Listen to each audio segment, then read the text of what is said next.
Hello everyone, welcome back to Spurs Report. So remember, make subscribe in order to get all Tottenham news. Here we go, here we go, here we go. From Madrid and Birmingham to North London, the dual arrival of Nico Paz and Gabriel Agbonlahor. It was a mild, overcast afternoon in North London when Tottenham Hotspur announced two signings no one had predicted.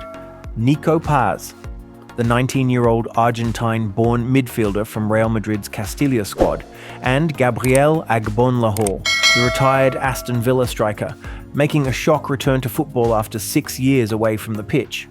For many Spurs fans, the initial reaction was disbelief. Paz was a rising star at Madrid, known for his nimble footwork, two-footed balance, and ability to control a game's rhythm even against seasoned opponents.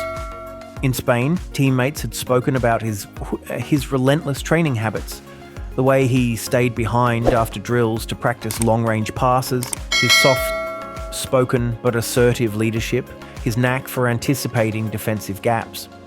He was described as humble yet fiercely competitive, someone who measured success not in goals alone but in the elegance of the build-up play. Agbonlahor's return, on the other hand, carried a different tone. A veteran forward whose game had once been built on blistering pace and raw strength, now stepping back into professional football after years in punditry. Tottenham's recruitment team had been impressed with his fitness levels during a charity match, where his acceleration, though no longer lightning fast, still had enough punch to wrong-foot defenders. Behind the scenes, they saw in him an experienced voice for the dressing room, someone unafraid to speak plainly, keep younger players grounded, and bring a different kind of grit to the training pitch. Manager Ange Postecoglou spoke with deliberate optimism.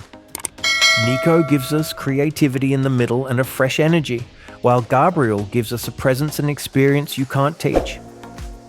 They bring different qualities, but both have a hunger to prove something. One at the start of his career, one with unfinished business. On his first day at Hotspur Way, Paz impressed coaches by completing every fitness drill without breaking form, adjusting instantly to the Premier League tempo in small-sided games. His vision, spotting runs before they even began, drew murmurs from staff. He was unafraid to take risks in passing, but equally committed in his defensive duties, snapping into tackles with controlled precision. Agbonlahor's presence was different, louder, more commanding. He barked instructions during a practice match, encouraged full-backs to push higher, and worked with young strikers on movement inside the box.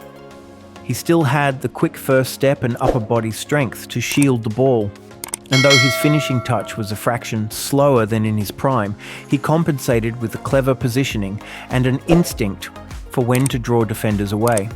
The Tottenham training ground buzzed with this strange pairing. The young orchestrator from Madrid and the veteran sprinter from Villa. Fans debated endlessly on forums.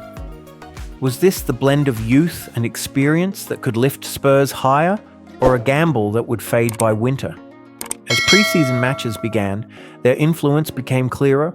In a friendly against Sevilla, Paz threaded a 25-yard pass through a gap that seemed invisible until the moment it was played, setting up a goal for Son Heung-min.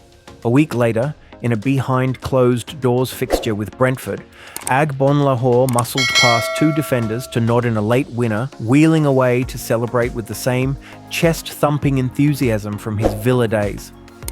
By the time the Premier League season kicked off, Tottenham had not just added two players, they had acquired two completely different mentalities that, strangely, seemed to complement each other. One, the quiet technician with a future to carve. The other, the seasoned warrior refusing to fade quietly into punditry. For Spurs supporters, it was proof that football's magic often lies in its surprises.